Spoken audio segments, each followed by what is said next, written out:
You think you're principled. That's why you're controllable.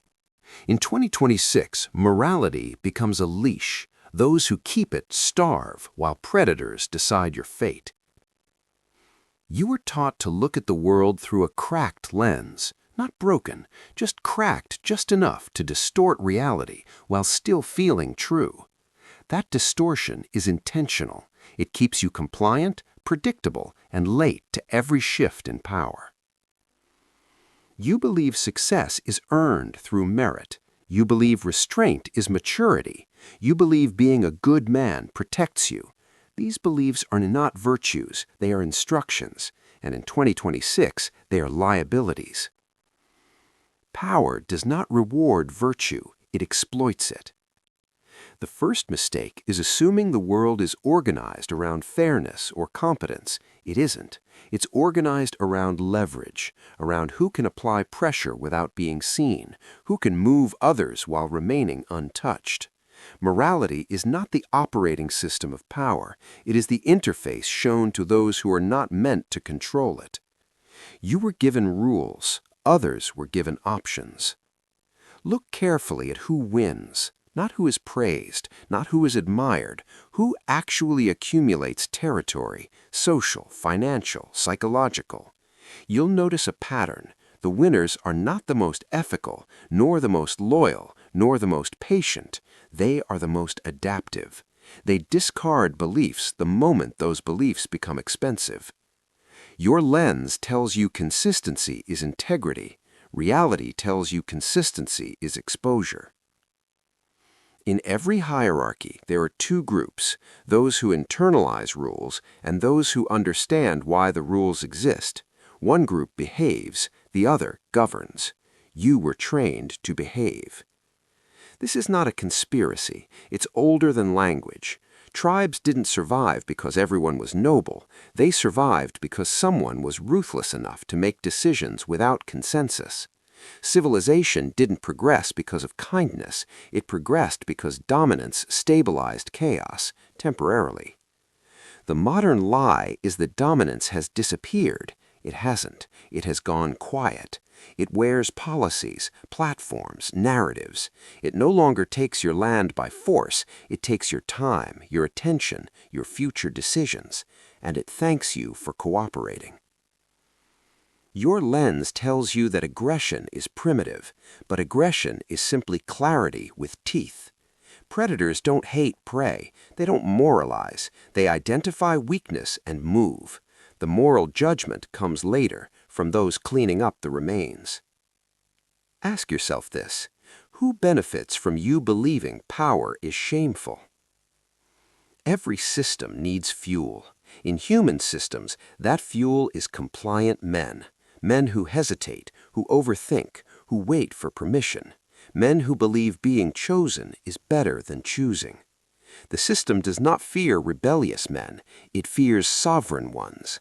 Rebellion can be predicted. Sovereignty cannot. You were told to play fair in a rigged environment and then blamed when you fell behind. That is not failure. That is design.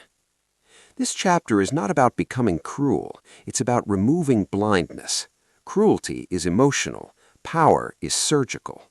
Cruel men lash out. Powerful men calculate.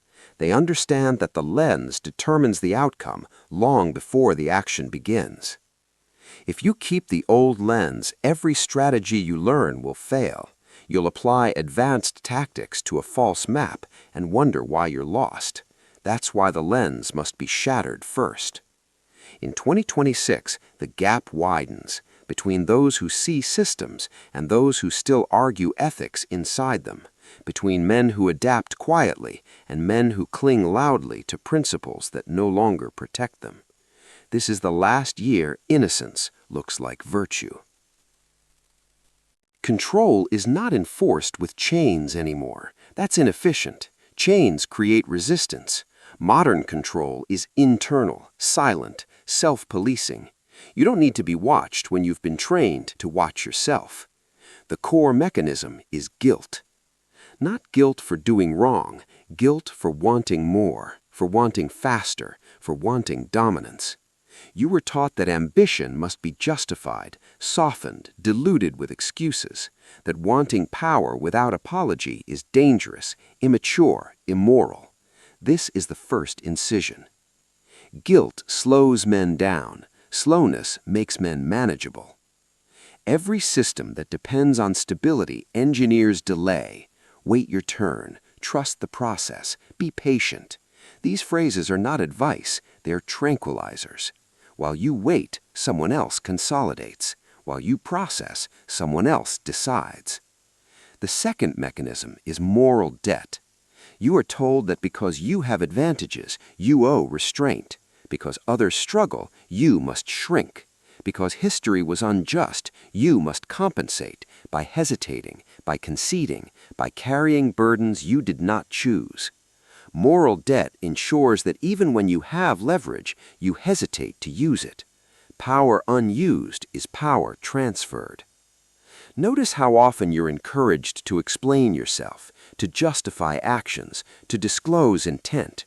Transparency is framed as virtue, but in power dynamics, transparency is exposure. Predators don't announce movement. Only prey explains. The third mechanism is false reciprocity. You are promised that if you are fair, others will be fair. If you are loyal, loyalty will return. If you sacrifice now, reward will arrive later. This works only in closed systems with enforcement. The modern world is open, asymmetrical, and anonymous. Reciprocity is optional for everyone except you. Loyalty without leverage is servitude. Watch how often rules apply selectively. The man who breaks them bends norms. The man who follows them has character. Character is a cage when others use it as camouflage. Another layer, emotional outsourcing. You were trained to seek validation externally, likes, approval, consensus, applause. When your emotional state depends on feedback, your behavior becomes predictable. Predictability is the currency of control. Algorithms thrive on it. Bureaucracies depend on it. So do manipulative individuals. A man who needs to be liked cannot move decisively. He waits for permission disguised as agreement. Then there's narrative saturation. You're flooded with stories explaining why outcomes are inevitable, why resistance is futile, why adaptation is betrayal. These narratives are not neutral. They compress the range of acceptable thought. You don't feel forced, you feel informed. That's the genius. The mechanism works because it feels voluntary. At no point were you oppressed. You were educated, socialized, civilized. You were taught what to want, when to want it, and how loudly you're allowed to want it. Anything beyond that boundary triggers shame, ridicule, or isolation. Isolation is the enforcement arm. Men who step outside the script are labeled aggressive, toxic, dangerous. The label isn't meant to stop them, it's meant to warn others. Most men retreat at the threat of social exile. Survival instincts misfire in modern environments. Here is the uncomfortable truth. Most domination succeeds because it is welcomed, not consciously, but emotionally. It offers certainty, rules, belonging, a script.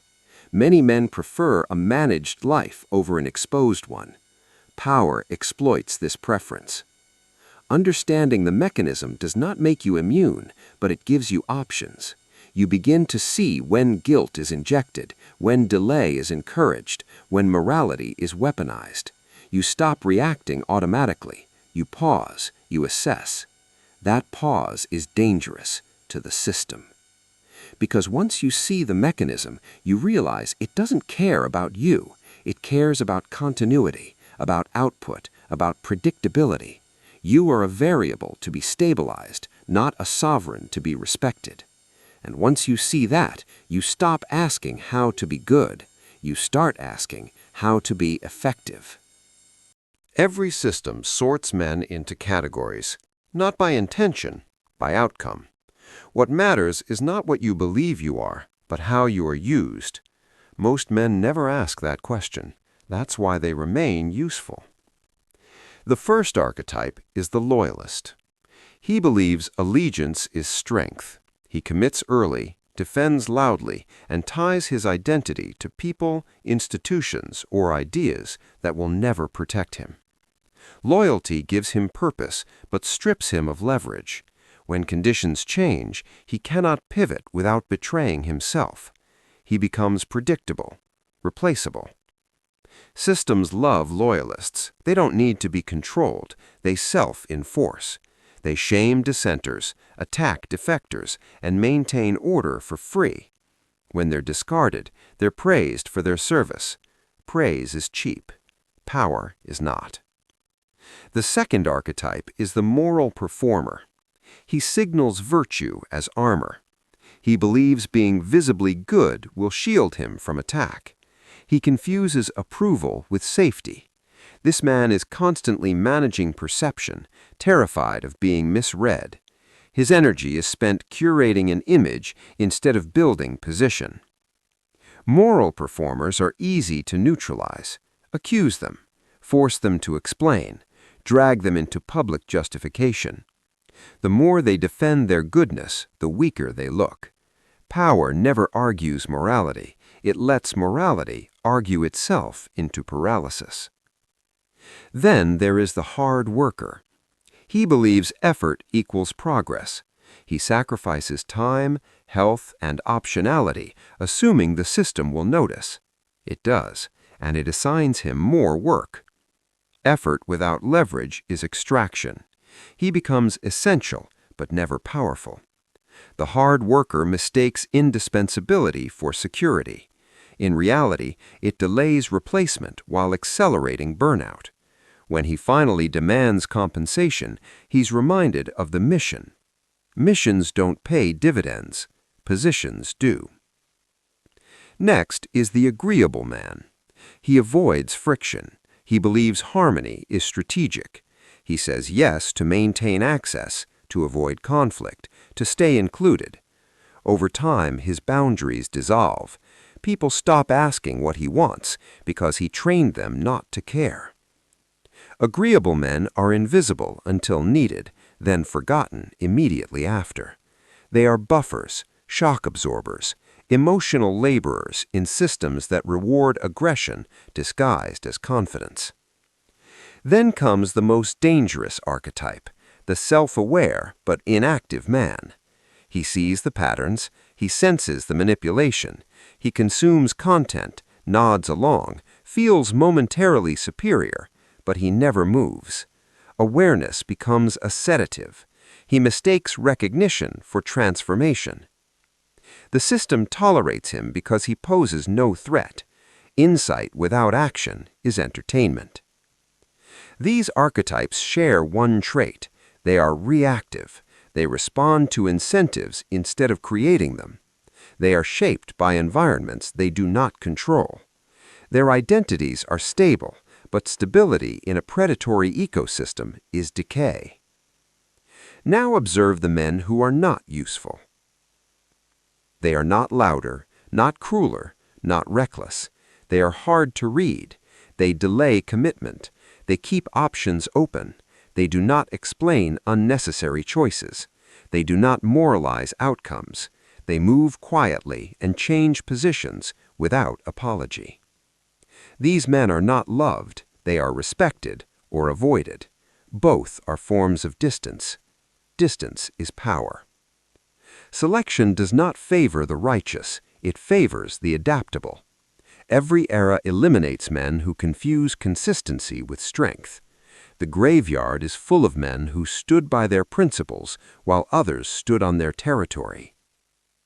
Once you understand the terrain, behavior must change, or understanding becomes another liability.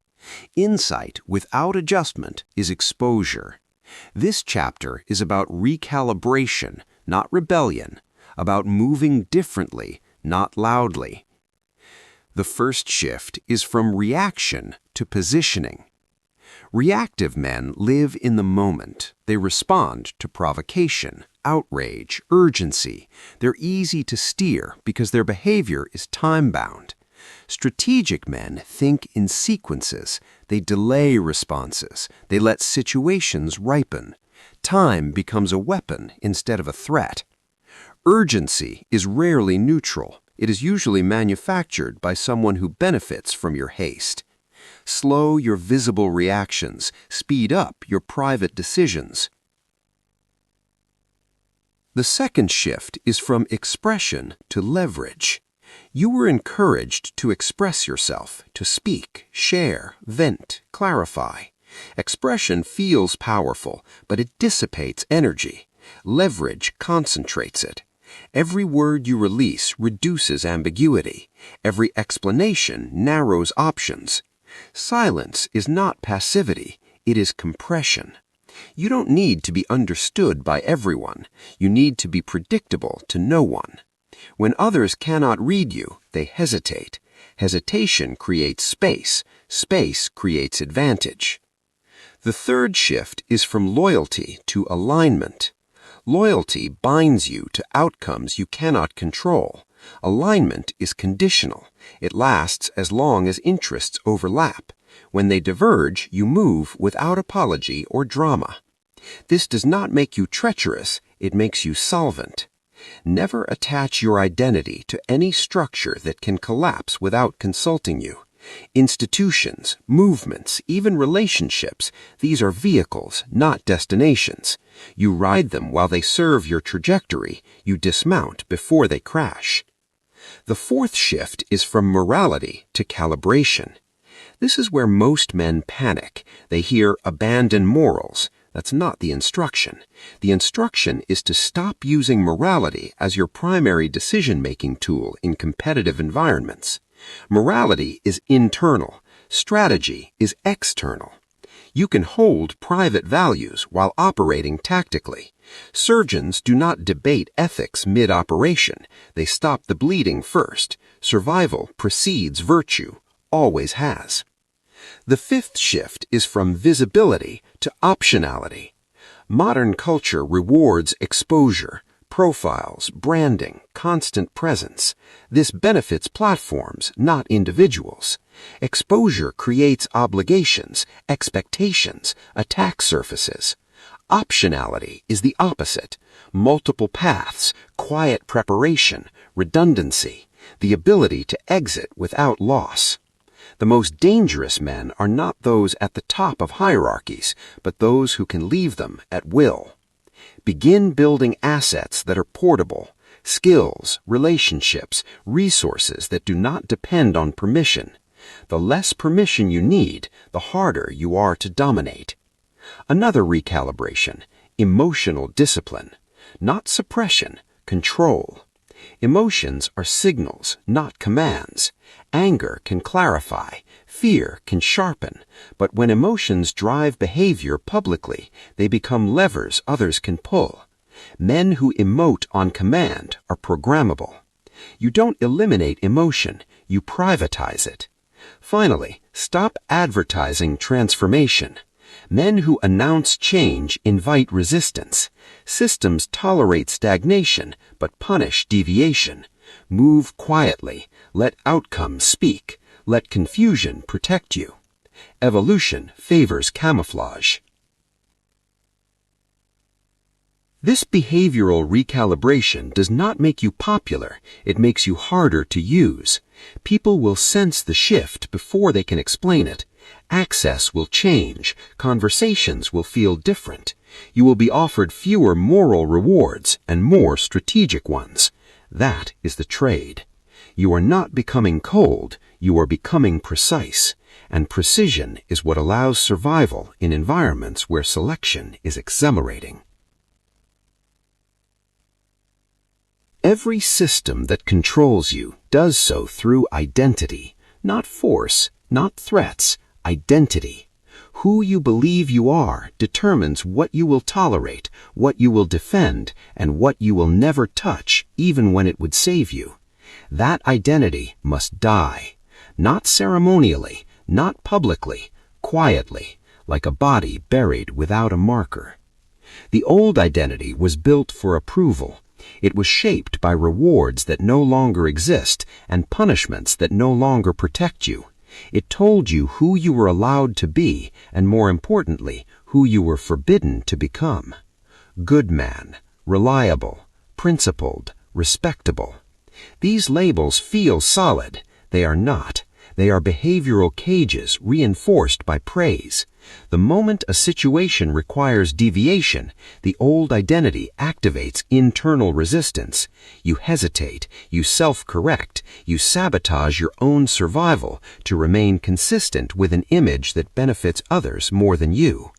Identity is the last line of enforcement. Most men cannot adapt because adaptation feels like betrayal, not of others, but of self. They would rather lose status, opportunity, even autonomy than experience internal fracture. Systems know this. They invest heavily in identity formation early because it guarantees compliance later. You don't need guards when the prisoner loves his cell. Identity death is not becoming someone else. It is becoming unattached, detached from labels, from narratives, from the need to be legible. The new identity is not defined by what it is, but by what it can discard. Flexibility replaces consistency. Optionality replaces pride. Effectiveness replaces righteousness. This is where sentimentality must be amputated. You were taught to honor past versions of yourself, to remain loyal to decisions made under outdated conditions. This is romantic and fatal. Environments change faster than identities. Men who refuse to shed skins suffocate inside them. The snake does not apologize for molting. Killing the old identity also means accepting solitude, not loneliness, solitude. Fewer emotional anchors, fewer automatic alliances, fewer people who get you. That is not loss. That is friction reduction. Crowds demand conformity. Distance enables clarity. You will notice something unsettling during this transition: guilt without cause, a sense of wrongness without wrongdoing. This is withdrawal. You are starving the old identity of reinforcement. It will protest. It will accuse you of becoming cold, selfish, inhuman. Ignore it. That voice is not conscience. It is conditioning. The replacement identity is not performative. It is invisible. It does not seek recognition or validation. It operates on principles that can survive exposure because they are not dependent on applause. The new identity is outcome-oriented. It asks different questions. Does this increase leverage? Does this preserve optionality? Does this reduce dependency? If the answer is no, sentiment is irrelevant. This is not nihilism. This is sovereignty. Sovereign men are not defined by what they signal, but by what they can walk away from. They are dangerous not because they dominate others, but because they are no longer easily dominated themselves. When identity dies, fear changes shape. You no longer fear disapproval. You fear stagnation. You fear being predictable. You fear being owned, financially, emotionally, psychologically. That fear is useful. By the end of this chapter, one truth should be clear. You cannot keep who you were and survive what's coming. Something has to be sacrificed. Better the old self than your future. There is no finale, no victory screen, no moment where the system applauds and releases you. Selection does not end, it tightens. Every year narrows the margin for error. Every cycle removes another layer of protection. In 2026, neutrality disappears. You are either shaping outcomes or being shaped by them. There is no third position. This is the last illusion to destroy, that you can opt out. You can disengage emotionally, morally, socially, but you cannot disengage structurally. You still live inside hierarchies. You still trade time for resources. You still depend on systems that do not depend on you. The only question is whether you are positioned advantageously inside them or processed quietly. Selection is not dramatic, it is administrative. Men imagine collapse as chaos. It rarely arrives that way. It comes as policy changes, as credential inflation, as access restrictions, as silent reclassifications that turn yesterday's stable man into today's excess inventory. No announcement, no apology. Those who adapt early are called paranoid. Those who adapt late are called casualties. Understand this clearly. The future does not punish ignorance. It ignores it. The system will not slow down to educate you. It will simply route around you. Opportunity will flow to those already positioned, already detached, already prepared to move without consensus. By the time the threat feels obvious, leverage is gone. This is why warnings feel uncomfortable. They demand action without certainty. They require movement before permission. Most men wait for clarity. Clarity comes only after outcomes are irreversible. The elite do not predict the future. They prepare for multiple futures and abandon the losing ones without nostalgia. That is the final divide. You will feel pressure to soften this message, to add hope, to promise safety. That instinct is precisely what selection exploits. Comfort is always offered right before contraction. Reassurance is how systems maintain output while removing slack. Do not confuse calm messaging with benevolent intent. The men who survive inflection points share three traits. They reduce dependencies, they preserve optionality, and they move before consensus. They do not argue online. They do not announce exits. They do not wait for validation. They quietly reallocate resources, time, attention, capital, toward environments that reward autonomy over obedience. This is not about domination over others. It is about refusing to be dominated by inertia. If you do nothing, you will still change, just not in your favor. Your choices will narrow, your tolerance will increase, your standards will drop. You will call adaptation selling out right up until you're forced to sell cheaply. That is how selection finishes its work. The final warning is simple and merciless. What protected you yesterday will expose you tomorrow. There is no permanent strategy, only continuous calibration. No permanent identity, only those flexible enough to survive pressure without shattering. If you are waiting for permission, this is the closest you will get. Not encouragement, not reassurance, a line in the sand. Adapt quietly or be managed loudly. Selection never sleeps.